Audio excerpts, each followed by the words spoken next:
All right, let's take a look at our music player app. And what we've got is we've got a now playing, which has the list of the highlighted song that's about to play. Although when it starts, the track is not playing. And it says what is next. And you can see that up here. You can see next up, and you can see what's next. And if we click here, you see the selected song is highlighted. Now playing is changed. Next up is changed. And if we go over here to settings, the number of songs played is 0 because we haven't played anything yet.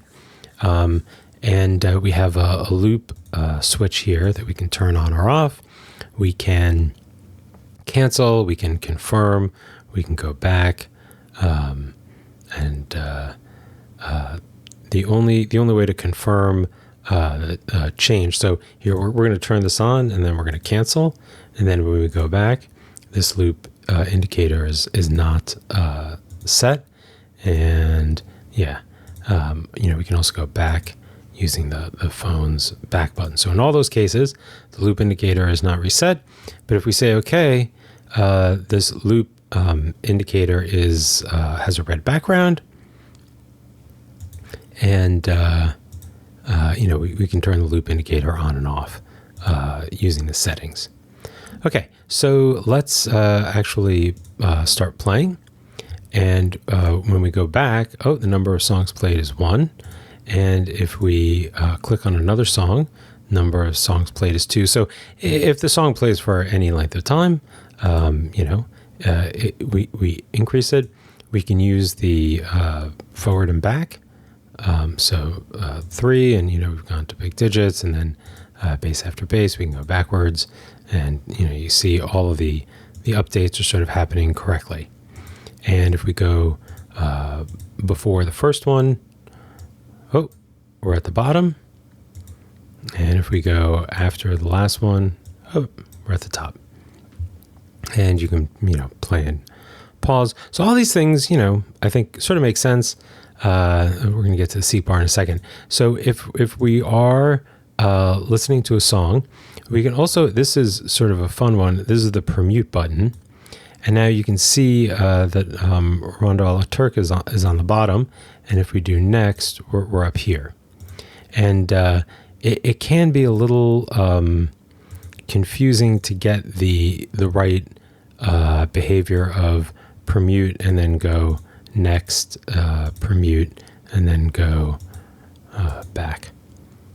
And so it just occurred to me, when you Permute, you don't have to keep the current song displayed. I mean, we could scroll the recycler view to display it, but we don't do that.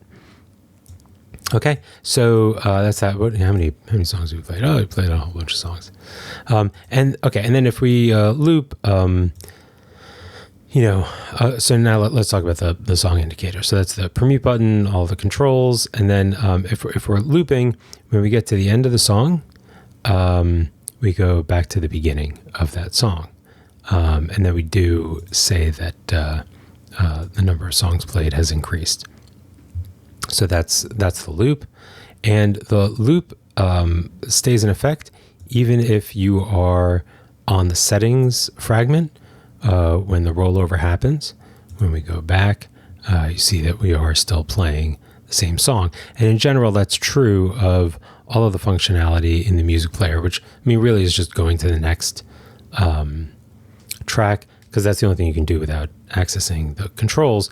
But if the loop is disabled, and the bass after bass is bass after bass is the next track, and we go over here to settings, and then when we come back, we're on bass after bass. And I can't tell right now whether you can hear all this music playing. I think actually you can't. I don't think I hooked up the audio, so but when you're testing, you'll be able to hear all this. Okay, so that is all of the, I think that's all of the most of the dynamics with settings and the controls. Now let's talk a little bit about the seek bar. And you can see that while I grab and hold the seek bar, we are still updating. Over here is the amount of time passed and the amount of time remaining. And we still update that while I'm holding the seek bar, but I can sort of bring the seek bar anywhere. So while I am holding, I think it's called the thumb, while I'm holding the thumb of the seek bar, you do not update the seek bar. When I let go of the seek bar, you do update the seek bar. And when I say you, there's a coroutine called update display, I believe, and that's what's actually updating the seek bar. And this is what the atomic Boolean is about. So this is one of the more complicated things about this lab, but it's actually fairly simple to use. It's just when I'm grabbing the thumb, don't do the automatic updates. And when I let go of the thumb, you can keep doing the automatic updates. Okay, that's really what it is. And if you don't do the atomic Boolean right, this thing is just going to start jumping around. It's just going to look weird. So you'll know that something has gone wrong.